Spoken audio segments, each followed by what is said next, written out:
to connect. Okay, so just a brief introduction. Hello, everyone. We are here today for the Fabric Power BI meetup number 61. So already a lot of meetups in this community. So today we have with us Leon Gordon. So Leon, just a brief introduction, but then you can present yourself. Leon is a leader in data analytics. Is a founder of Unix Data. It's also a Microsoft MVP and the chair of the Microsoft Power BI UK community group and the Data DNA data visualization community. So he's already very used to these events in community and to share knowledge with all of us that are enthusiastic on this topic, right? So today he is here presenting us solving business problems using machine learning Power BI. So we are very curious about what you will present today. So I think I can pass the word to you. Absolutely. Thank you very much for that fantastic introduction. And I'm happy to be meetup number 61. So thank you, everybody, for joining us. Would you like me to go ahead and share my screen? Yes, I think you can. Fantastic. Thank you very much. Perfect. Let me just dive over to my presentation. And hopefully you can all see my screen okay, and audio is okay as well. So as mentioned, we're going to look today at solving business problems using machine learning in Power BI. Just to give a brief background on myself, let's make sure our slides are going through. Perfect. So as mentioned, I'm a Microsoft Data Platform MVP, actually in my third year as an MVP currently. Please feel free to connect with me or follow me on LinkedIn, which you can use, scan the QR code, or alternatively, just type my name into LinkedIn. As mentioned, I'm the CEO and founder of a data analytics and AI consultancy called Onyx Data. I'm also the founder of the Microsoft Fabric UK user group, which is a community of over 13,000, I believe, individuals, and we come together for weekly and bi-weekly meetups, very similar to the one that I'm presenting at today. Outside of that, I also give the community the opportunity every month to win $300 worth of Amazon vouchers alongside other pretty cool data goodies like ebooks, courses, etc., just by visualizing a data set every month in the Data DNA visualization group. So please feel free to come and join us there for your opportunity to win some of these prizes as well. Outside of that, I regularly contribute to Forbes as part of the Forbes Tech Council and some other magazines as well. So with that being said, today's session is going to be very demo heavy. We're going to cover a lot of topics in a short amount of time. So this session is really to show you the art of what's possible, as opposed to guiding you through some small concepts. Okay. So what will we cover today? Well, we'll have a brief look at what is machine learning, often referred to as ML. We'll then see how we can benefit from machine learning in Power BI. We'll then see how we can create a machine learning model in Power BI Premium or Premium per user, often referred to as PPU. And then we'll see how you can create a machine learning model in Power BI for free for those users that don't have access to Power BI Premium or Premium per user. After that, I'll give you some resources to continue learning, and we'll also have an opportunity for any questions throughout. Okay. So, what is machine learning? Well, machine learning is a branch of artificial intelligence. Artificial intelligence is often referred to as AI, and it teaches computers to do what comes naturally to humans and animals, which is to learn from experience. Machine learning algorithms use computational methods to learn information directly from data without relying on a predetermined equation as a model. So what does that mean to us at a very high level? Well, by using machine learning, we're looking to ensure that our computer learns from experience and learns information directly from data to then enable us to do things like predictions, for example. Okay, so that's great, but how can we use and benefit from machine learning in Power BI and specific scenarios? Well, we can use it for real-time predictions, potentially by looking at customer churn analysis, looking at customer leads and conversion, or potentially looking to predict fraud. In today's scenario, we're actually going to look at how we can turn customer leads into conversion. Okay. So let me pose to you this common business problem. Now, what we can see here is a sales funnel. Now, ultimately, we have organizations that spend a lot of money procuring leads that they then look to follow up with a sales call, potentially following up, ultimately going for a conversion, and then hopefully getting a sale. Now, what you'll notice here is that as they go through this funnel, the number of leads starts to dwindle in terms of those that actually go through for a sale. Now, for this particular organization, they're currently spending a large amount, so £3 million in this scenario per year on leads, and they have a really small conversion rate. So 4.3% of these leads actually end in a conversion. So their problem is twofold. They're spending a large amount on leads, and they're also not converting a lot of these leads. So wouldn't it be fantastic if this organization was able to optimize the leads that they purchased with those more likely to be buyers from this company, and also be able to convert more leads, ultimately resulting in more sales as well? So with that being said, let's dive straight into our first scenario. And please bear in mind that whilst we are going to make the machine learn, there will be no machines harmed in the making of this demo. Okay, so let's head over to, let's actually take a look at some data first and foremost. So I will share the link to this GitHub later on throughout this demonstration, but everything that we're discussing today is held directly in this GitHub repo. So I have two data sets available here, one being a prospective buyer CSV, and the other being a sales training CSV. So I'm going to go ahead and open those in new windows. And let's take a look at our training data first and foremost. Okay. So what we can see in this data set is that we have a table of our attributes for customers that have previously purchased from us. So within this data set, we have an age attribute, marital status, gender, yearly income, total children, the number of children at home, their education, occupation, whether or not they're a house owner, the number of cars they own, the state and province code, the postal code, and we have a Boolean value here representing true or false in terms of whether this individual was a buyer or not for our product. Okay. In our second data set, we actually have our leads. So this is our prospective buyer CSV. And this is a data set coming from a transactional system. We can see that because we have our prospective buyer keys and alternate keys as well. So primary and foreign keys there. And then we have a first name and a last name for these leads. But then we also have very common attributes to the ones we have in our buyer, our customer data. So we have age, marital status, gender, yearly income, total children, number of children at home, their education, occupation, whether they're a house owner or not. We also have, let me just scroll out very slightly so we can fit this all onto a single screen. We also have their number of cars owned, their city, their state and province code, and their postal code. But most importantly, as these are leads, we don't have the option to see whether they were a buyer with us or not, because we haven't got to that stage with them as of yet. Okay.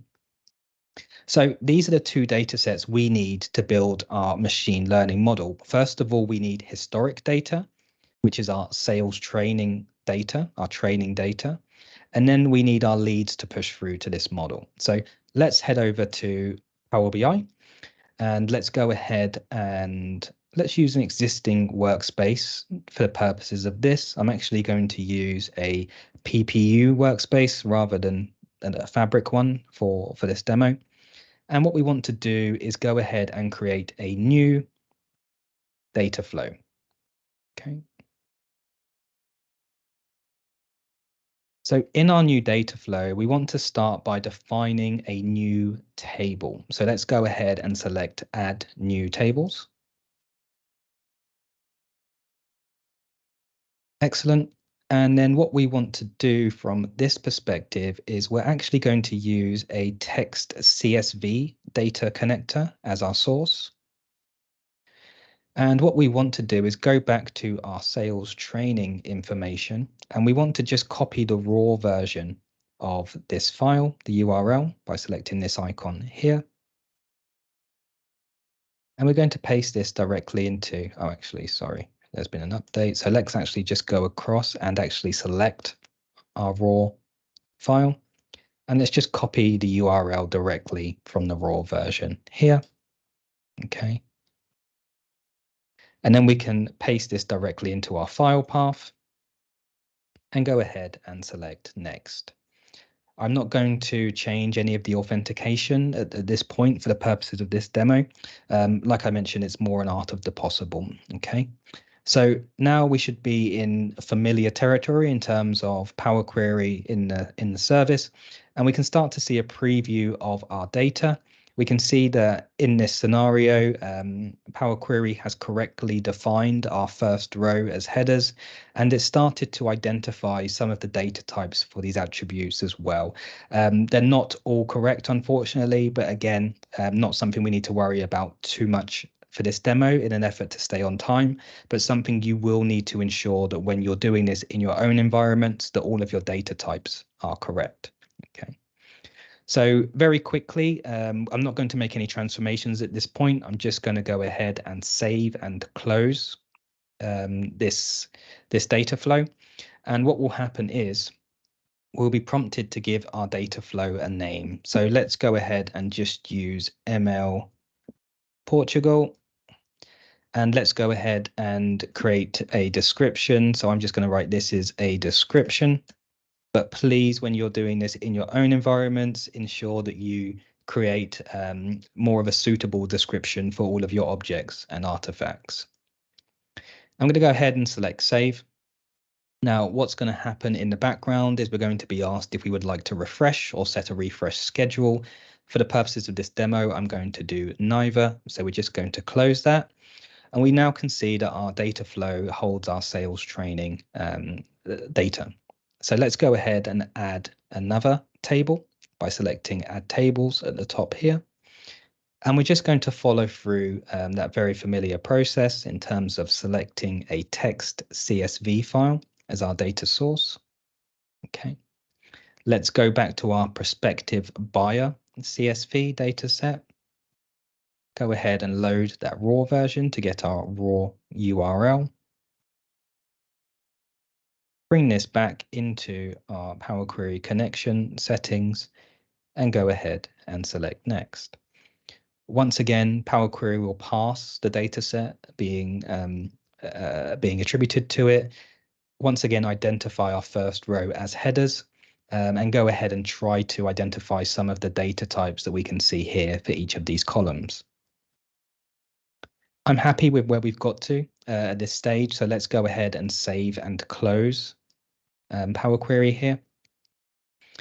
And once again, we don't want to go ahead and set refresh now or set a refresh schedule, so we can go ahead and close that. And we now have both of our CSVs loaded into our ML-Portugal data flow. Okay. Now, what you'll notice at the top here on the ribbon is that we have the option to look at machine learning models. So let's go ahead and do that. Excellent. With Power BI in the service, although I know this is technically a Fabric environment as well, it gives us a nice UI that's going to guide us through if we're new to machine learning models in terms of what we'll be doing as we walk through this wizard. So we can see here that number one, we're going to create and train our model. Okay, now that involves selecting our training data, so selecting our base data to train our model. We're then going to go ahead and choose a model type. So again, we'll pick the best machine learning model to achieve our business goals. Ultimately, we'll then train our model. Okay, it will be trained on the data and will be given a report on its performance. Following that, we'll then go ahead and look at how we can improve our model by iterating and retraining our machine learning model if needed. Before finally, we'll look at applying our model to our predictions to our future data sets to get predictive insights. So let's go ahead and get started. Excellent. So first and foremost, we're going to be asked what we would like to predict. Okay, what we're going to base our predictions on. Now, as you know, at the beginning of the session, I recommended that we look to predict whether a customer or a lead will become a buyer for us. So let's go ahead and select our sales training table. And we want our outcome column to be a buyer. Okay, we want to see whether an individual will or won't be a buyer for us. Let's go ahead and select next. Now, once again, in the background, Power BI is actually passing that data and the parameters that we've selected, and then it's actually recommending to us a machine learning model. So in this example here, it's actually recommended the binary prediction model. Okay. If we weren't happy with that model, we could go ahead and select a different model here. By doing so, we can see that we're giving two different categories of models to choose. The first being classification, which includes binary prediction. Now, binary prediction is good for sales lead conversion or the probability of a customer responding to a marketing campaign. So Power BI has actually selected the correct prediction model or machine learning model for us to use in this scenario. But also in classification, we have general classification, which is used to distinguish between three or more outcomes. So generally, this type of machine learning model will be used to classify credit card applicants into groups of those with good or bad credit, or potentially those that even require further analysis. And then finally, we have regression. Now, regression is one of my favorite machine learning models. It's used to estimate a numeric value and generally used for estimating house prices in markets based on regional factors.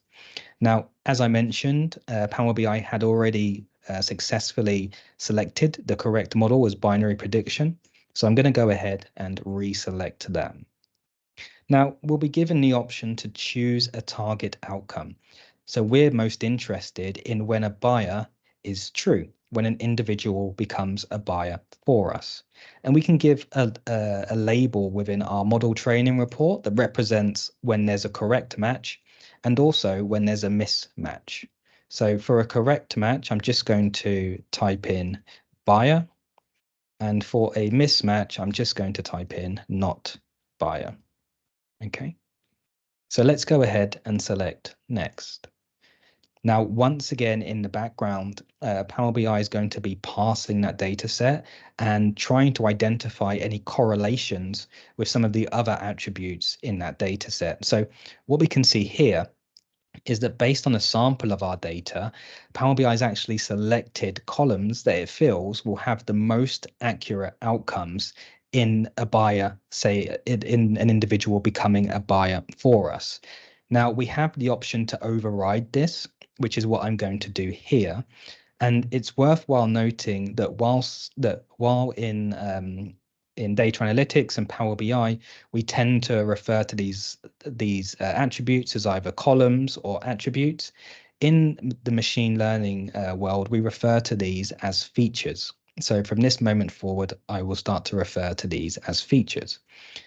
Now, as we can see here, Power BI is recommending that marital status has a low correlation with the outcome of an individual being a buyer, and similarly for the rest of these features. But what I'm going to do is just select the majority of these anyway, so you can see this as we go through the demo. So let's go ahead and once again select next. And now we can give our model a name. So let's go ahead and select ML Portugal. And we should always give a description. So for the purposes of this, I'm just going to say this is a description, but please be as accurate as possible, not just for yourselves, but for your colleagues when leaving descriptions. And we then have an option to select in terms of training time. Now, I don't know about yourselves, but definitely for me, the longer I tend to practice something, the better I get, or at least I like to think so. And it's very much the same for machine learning models. As we can see here, the longer you train your model, the more accurate the results. Train for a short time if you just want to make sure you selected the right data, okay? Now we can select anything up to 360 minutes here and anything down to 5 minutes as well. So for the purposes of today's demo, I'm just going to select 5 minutes. So we're not sitting here for the rest of the evening waiting for this machine learning model to train. Excellent. So what will happen next? Well, underneath the hood, Power BI will actually take 80% of the data set that we're providing to it, and it will use that to train the model, iterating over different patterns and scenarios to identify the best outcomes for an individual becoming a buyer. It will then use the remaining 20% of data in this data set to go ahead and ensure that those predictions are accurate. Okay. So let's go ahead and save and train our model. Now, those of you that are familiar with data flows or semantic model refreshes will, let me just go ahead and filter this here so it's a bit easier to see to data flows. Will be familiar that to see that this is now refreshing using this icon here. And what's going on underneath the hood, like I mentioned, is that now it's actually creating that machine learning model, running its predictions and iterations behind the scenes.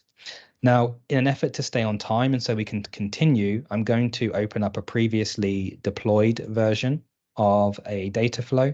So we can go ahead and see what we would see once that machine learning model has successfully trained. Okay. And what we would be able to see is a training report. Okay, so I'm going to go ahead and open this up. This may take a couple of moments just to load in the background here. But once you've successfully refreshed your data flow, you'll be presented with a training report that goes through in a bit of detail how your model was trained, your model performance, the accuracy of the report, and any training details as well. Now, it's outside of the scope of today's session to go through this in a lot of detail. So I'm just going to call out some of the key elements to be aware of. Okay. Now, in terms of model performance in data science and machine learning, we use a figure called an area under the curve, or an AUC. Now, generally between 70 and 100% is a good indicator of good model performance. And we can see in this scenario, we've actually landed at 79%. So it's a fairly good performance for this model. In here, we can also see the top predictors for our outcome. Now, you may have remembered earlier that I selected a lot of features that Power BI recommended have a low correlation with the outcome of an individual being a buyer. And you can start to see that here. So age was recommended as a feature to select, so was marital status, and so was total children. Now, after that, the features we can start to see they have a lower influence on the outcome of prediction. And we can also start to click on some of these values, for example, the age, to start to identify any patterns in the data. So for this specific organization, generally an individual that becomes a buyer is underneath 46 years old, or between 46 to 59. So we can look at that as being 59 years old or lower.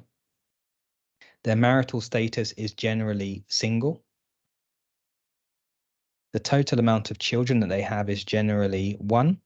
And that starts to give us an indication in terms of the type of lead that's going to be best for this organization. Okay. Now, just to put this into some more context here, this is actually called a confusion matrix. And the best way to understand this, if I can, is let me just get an image of a confusion matrix so I can go ahead and show you. Okay, so hopefully we can see this full screen. So the best way to actually read a confusion matrix is that in the top left cell, A true positive is a prediction of the model which is actually truly positive. It's positively corrected a positive outcome. Okay. In the bottom right cell, it's a true negative. So the model has correctly identified a correct negative value. Okay. Now, in the top right cell is a false negative. This is where the model has unfortunately incorrectly predicted a negative value. And similarly, in the bottom left corner, it's a false positive. So where the machine learning model has incorrectly predicted a false positive. Now, for today's scenario, we're most interested in this top left cell here, which is a true positive, so a correct positive outcome. Okay. Now, what we can see is this actually has a fairly high number in it at the moment, so it's performing fairly well in accurately predicting those individuals that will be a buyer. And we have something called recall and precision. Again, it's outside of the scope of today's session in terms of going into detail with what these parameters actually mean. But you'll notice that if we just increase our precision, we now get more true negative values being predicted in the bottom left cell here. Whereas if we were to increase recall, again, we would have more values accurately being predicted in this cell here. Generally, a good starting point is 0.5, so or 50%. And so for the purposes of today's demo, I'm just going to leave it here. Okay. Now, there are other elements available in this report, like a cost-benefit analysis, but again, it escapes this introductory session. So let's go ahead and take a look at the accuracy report. Again, without going into this in too much detail, key to be aware of how our area under the ROC curve is performing. Some more information in terms of what this looks like and some characteristics behind it. And the key I wanted to point out here is this visual in the bottom left corner. What we'll notice is that we have a dotted black line at the bottom, which would be if the machine learning model was performing a random guess. So it had no prior knowledge, and it was just randomly guessing if an individual would be a buyer. And the teal line, the teal dotted line at the top here, would be ideal. Now we can see that our model, which is this orange familiar Power BI orange in the scenes here, is actually where our model is. So fairly well in between a random guess and ideal as well. And then finally, we'll just take a look at some of the training details. So as I mentioned before, behind the scenes, when we refresh the data flow with the machine learning model being trained, it actually goes through different iterations of testing, as we can see here, in terms of predictions against the model, using different types of models behind the scenes. And we also get some information in terms of how many iterations were run. In this example, it's 32 iterations. And we can start to see some more information around the features as well down here and the final parameters that were selected. Now, if you were following along this in your own environment, we would go ahead and apply the model if we were happy with it, or ultimately you can go back and edit and fine tune the model as well. So as I mentioned before, this is something that's already been deployed. So I would select apply model. I would then go ahead and select my lead table, so my prospective buyer table. Okay, I would give our prediction column a new name, so we can call this outcome, for example. And then I would go ahead and save and apply. Okay, now once you select save and apply, which I won't do as this has already previously been deployed, you will be presented back to your data flow. Now, when you are presented back to your data flow, there will be some additional tables that didn't exist before, okay? One of those being that training data. So if you remember, this is that 80% statistical take of data that was used to train the model. We then have that 20% of testing data left over. And then what we're most interested in is actually this prospective buyer enriched buyer prediction table. So this actually has our prospective buyer data, but now with additional attributes and predictions from the model. So within that amount of time, we've been able to train our machine learning model on our data, apply it directly to our lead data, and now let's see how we can consume that directly in Power BI. Okay. So what I'm going to do is let me go ahead and generate a new report.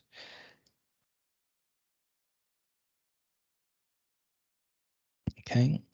And then what I'm going to do is connect even directly to a data flow. Okay. As I'm already signed in, we can go directly to our workspaces.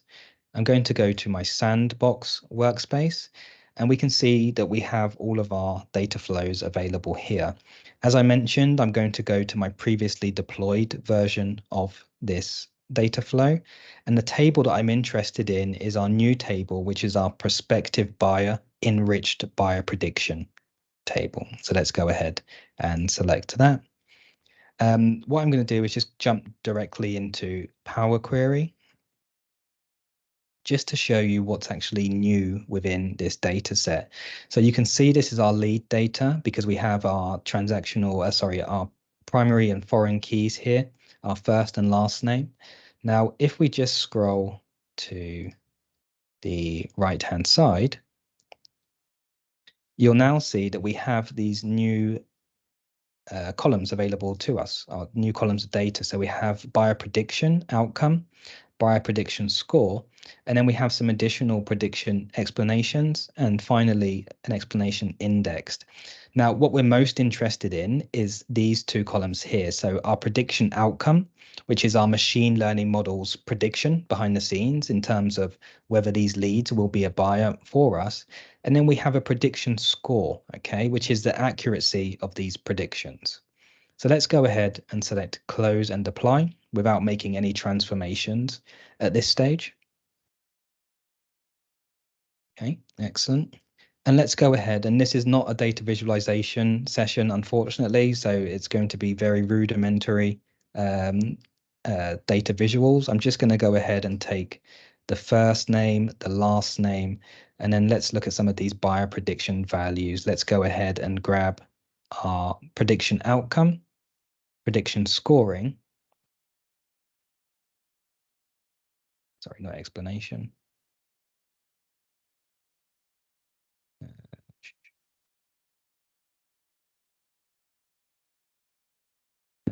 Sorry, bear with me, because we don't want. Actually, we can leave explanation in there for now. Okay, and finally, let's take a look at adding in our prediction score. Okay. And it looks like our prediction score is actually being aggregated here as well. So let's remove that summary to don't summarize. Okay, and then let's give ourselves a bit of a rudimentary slicer as well. And we can do this based on the outcome. Okay, so what we have here, again, in these very basic visuals, is that we have all of our leads, the machine learning model prediction, whether they will become a buyer for us or not, and then a scoring in terms of how accurate that prediction is. Now let's go ahead and just list this from highest score to lowest. And let's go ahead and filter this data to only show true outcomes. So this should be individuals that are more likely as leads to become customers for us. And we can go ahead and give this to our sales team and have a high confidence that a lot of these will start to convert based on our historic customers. Ultimately, by selecting false, we can also do the opposite and negate all of those leads, which our machine learning model predicts will not become buyers for us. And we've done that very quickly using machine learning in Power BI for users that use Power BI Premium or Premium per user, okay, which is fantastic. So let's go ahead and jump back over to our PowerPoint presentation. Now, that's fantastic, but what we know in this day and age is that not everybody has access to Power BI Premium or Premium per user. So what I would like to do at a very high level is show you that that's not the only approach that you can take. You do have the opportunity to use some other tools in Power BI desktop for free, or even if you have a pro license. Now, the caveat here is there are some limitations to this approach. You have no machine learning ops available, so no ML ops. You can only use the personal gateway. It becomes very difficult to manage dependencies, and this is not scalable. So I wouldn't recommend this approach generally. It's just an art of the possible if you are limited in terms of having Power BI Premium or Premium per user. Okay, so to follow this approach, you will need to go and get some alternative tools to use within Power BI.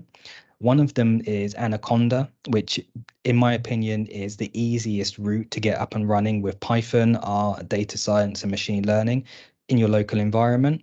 And we're also going to use a low code machine learning library in Python, which is called PyCaret. And if you'd like to scan the QR code in this slide, it will take you directly to the GitHub. And I will make these slides available after the session as well. So let's dive in. As I mentioned, there's a lot of technicality to this element that I'm going to gloss over. So please do bear with me. Okay. Now, what you might find is that if you go to anaconda.com and select download, you can download Anaconda directly to your system. And if you do have any issues, you may need to go and get the Microsoft C++ build tools as well, which you can add directly to Microsoft Visual Studio as well. Now, I already have Anaconda installed on this system.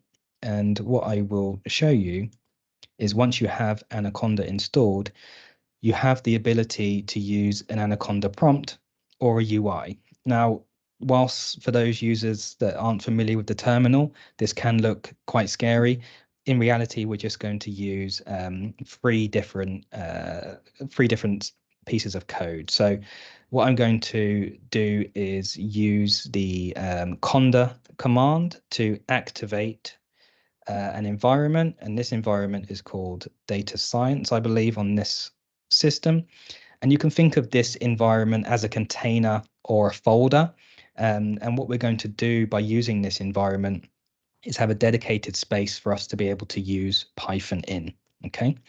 So what I want to do is just use the conda command to install pip.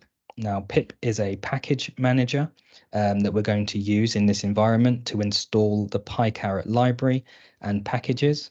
Now, this is already installed on this environment, so it runs fairly quickly. This may take more time in your environment. Now, once pip is installed, we're going to use the pip command to install PyCaret. Okay, once again, PyCaret library is already installed in this environment, so it's going to complete fairly quickly. Now, within those 3 lines of code, we've now, or 3 commands, I should say, we've now prepared an environment ready to use Python directly in Power BI. Now we just need to make Power BI aware that that environment exists. So to do this, let's head back over to Power BI. We'll go to File. We'll then go to Options and Settings. And Microsoft update these screens too regularly for my liking, unfortunately, because everything moves. So we go into Options next. And then once we're in Options, we're going to look at Python scripting, okay, in our global settings. Now, I've already got this environment set up, but you want to select Other in your home directories. And then you just navigate to where you have that environment. So for me, it's in my D drive, Anaconda, in the environment subfolder, and we're going to use the data science environment. Once you're happy, select OK. And Power BI is now set up to be able to use Python directly in Power Query. Okay. What I'm going to do, because this process is quite time consuming, is I'm going to show you first and foremost a couple of differences. So when we use Power Query Online, we use the text to CSV data source connector. When working on Power BI Desktop, you actually have to use the web connector. Okay. So once you use the web connector, you can go ahead and paste your raw versions of those data sets. Go ahead and connect. Again, we're going to connect anonymously for the purposes of this, and you'll be able to bring your data directly into Power Query in the same way. Okay. Now I'm going to jump over to a previously prepared version of this so we can pick it up and go through the steps a little bit quicker. And we're going to start with our sales training data. So I'm just going to open this in Power Query. Okay. Now, as you can see in the applied steps, we've already imported this data. We've changed any types that we needed to as necessary. And then what we want to do at this stage is go ahead and transform our data. Okay, and we want to run a Python script. So by selecting Run Python Script up here, you'll be greeted with what is arguably the one of the worst IDEs that we've seen previously, but an environment that you can paste your Python code. Okay. Now, luckily, I've already gone ahead and prepared some scripts, and they're all labeled 1, 2, 3, and 4. So I'm just going to go ahead and open these in new windows. And again, I'm just really going to gloss over what's actually being achieved in these scripts in an effort to stay on time. But really, in this first script, which we can just go ahead and copy, we are basically just processing the underlying data ready for us to be able to use our PyCaret label, our PyCaret library. So we go ahead and paste this script here, hit OK, and then we'll be presented with all of our data frames. Now, the data frame that we're most interested in is the second one here. So you can go ahead and open this by selecting Table. Now, once you have successfully done this, you'll realize what we've done with this Python script is that we've basically just mapped or encoded all of our unique values to numerical values. So gender is a great way to see this, because previously in this data set, we just had male and female genders. We now have these mapped to 0.0 and 1.0. Okay. Now, once we're happy that's completed, we can go ahead and select Run Python Script again. And what we'll be presented with, again, is our IDE and an opportunity to now use our second Python script. We can just copy this and paste this directly into our Python window here. Now, again, all this script is doing behind the scenes is building that machine learning model that we built in Power BI Premium or Premium per user, but we're doing it just using Python and the PyCaret library rather than using the nice UI of the Power BI service. Okay. Now, this may take a couple of moments to run through on this system. So I'm just going to try to override this if I can, so we can stay on time.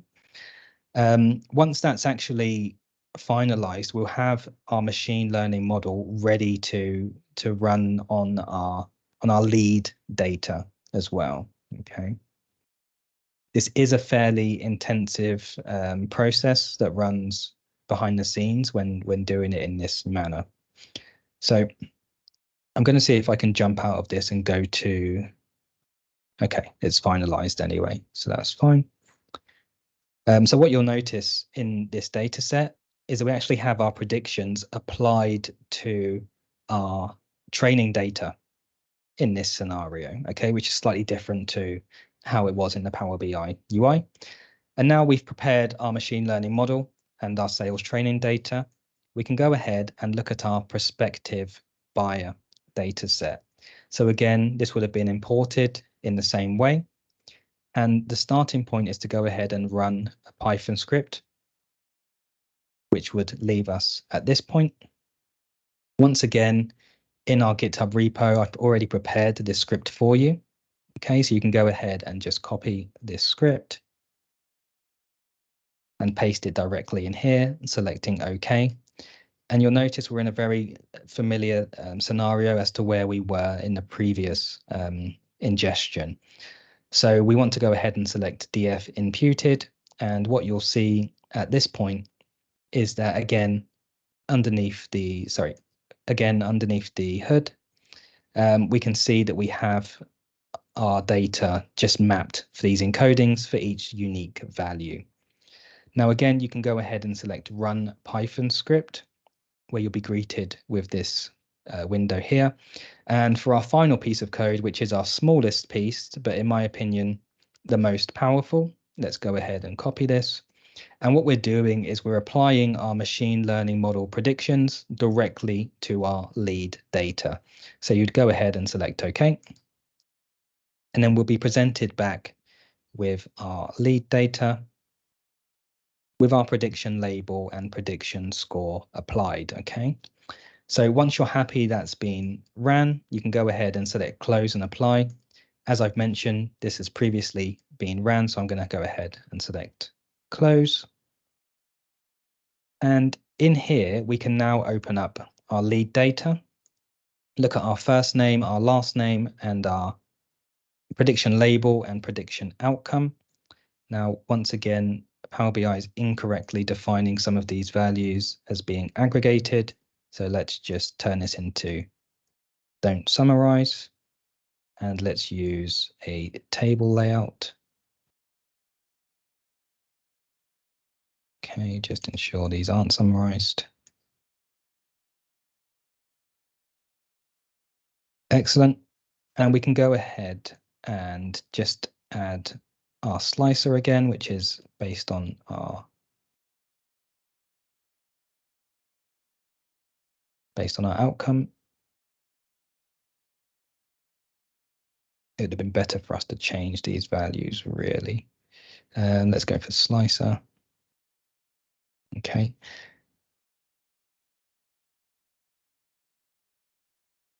Looks like we're aggregating again.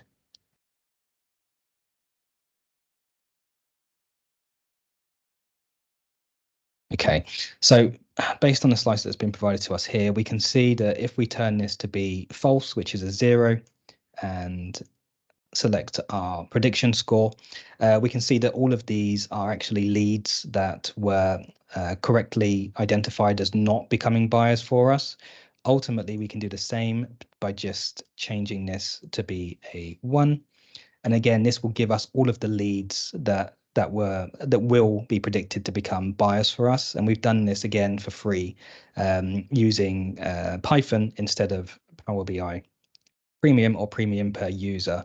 Now, just for completeness, I wouldn't recommend that you do it step by step in the way that I've shown you here. The reason I've shown you it in the step-by-step manner is that you can go through and see how this looks and each stage of the data. But I would suggest you actually use a Python script that I've created for you, which is here as Python end-to-end ML, and it does exactly what it says on the tin. It's an end-to-end script that imports the data, runs the machine learning model, and it does it just as a single step. Okay, so you'll notice that this is a lot quicker in that we can just see our data and the predictions and some tidying up that's been done directly in the script. So my suggestion would be prepare your Python script as a single script and ingest that directly into Power BI. Okay, so with that being said, we now have a vision. Okay, and here's how you can take it to a new level. So you can start to use outlier detection in PyCaret, topic distribution, and you have a plethora of different options available to you, either by using Python and PyCaret or by going down the route of using Power BI Premium or Premium per user. As mentioned, I did say I'd give you some more resources. So first we have Extending Power BI Using Python and R by fellow MVP Luca Zavarella, a fantastic book that I would definitely recommend that you purchase and have in your library. Ultimately, two fantastic sites as well is kdnuggets.com and Towards Data Science. If you're interested in data science, machine learning, or artificial intelligence, these two sites are fantastic resources for information and learning. Outside of that, we have Anaconda, which is distribution that I mentioned at the beginning of the second demo that you can go and prepare your environments. And Microsoft also have some fantastic knowledge available in terms of machine learning model generation as well.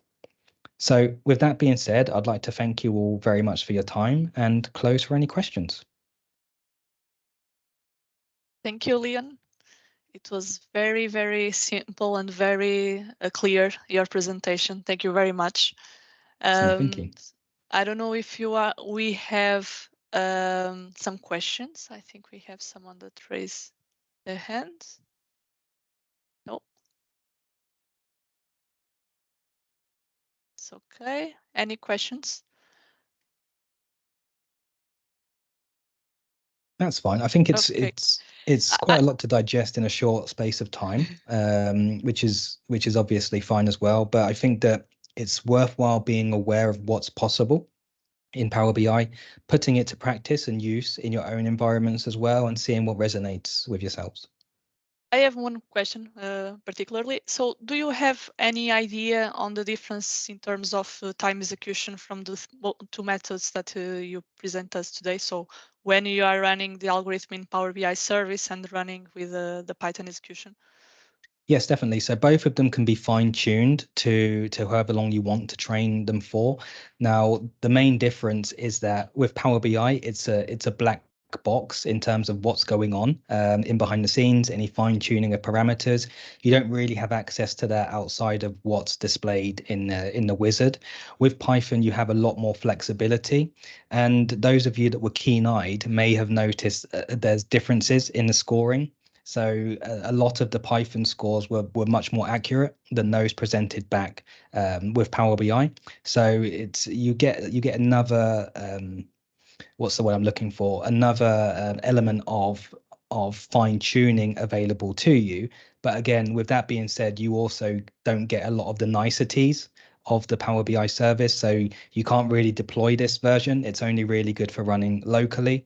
And to be honest, once you get to this point with Python, you probably want to be using Azure ML rather than Power BI to really run these type of solutions from that perspective. So Power BI Wizard's a really great starting point. Then, as you start to get more proficient and understand more, going on to Python and AutoML is definitely going to give you better results and more fine tuning. Completely, yes. So I think we have one question. Danielle, do you want to open the mic? And yeah, first of all, thanks to Leon for the presentation. I was wondering which options do we have with a Power BI Pro license to implement anything regarding machine learning? So, great question. With Power BI Pro, we only have the second option available to us. So, Power BI Desktop, which is obviously free, and Power BI Pro being the lowest tier, do not have access to any of the cognitive services, so to machine learning or any other options that are available for Power BI Premium or Premium per user licenses. So this means that if you do want to follow through with these type of solutions, you would have to use the Python method or ultimately go for a PPU license to use the wizard. Okay, very good. Thank you. To be honest, and not to sell this for Microsoft, but what we tend to find is that because a pro license, I believe, is still $10 or $9.99, and jumping to a PPU license is only double that, is that if you do have really good use cases, so for example, if you do have this type of data in your organization, then paying that extra $10 a month might not be too onerous to actually get access to this type of capability. Good. Thank you very much. My pleasure. okay, so any other question from the audience? No? Wait. Okay, so I think we can end the session. Thank you very much, Leon. It was a pleasure to have you with us with this very interesting use case. So I hope we can find you sooner in another meetup, perhaps. Oh, definitely. So, first and foremost, thank you very much for having me. I would love to join you all in person at some point in the future. For those of you that do want to follow along our meetups, we have actually tomorrow evening, 6 p.m. UK time, a Microsoft Fabric UK user group meetup where myself and co-host fellow MVP Pragati Jain will be hosting 4 other MVPs where we have a wrap up of 2023, all of the releases for Fabric and Microsoft, and we'll be having an interesting discussion around that. So please do feel free to come and join us. Okay. We will, some of us for sure. And it's 6 p.m. London, it's 6 p.m. Portugal, so no excuse for the time difference. Excellent, fantastic. I look forward to seeing some of you there. Thank you. Thank you. Take care.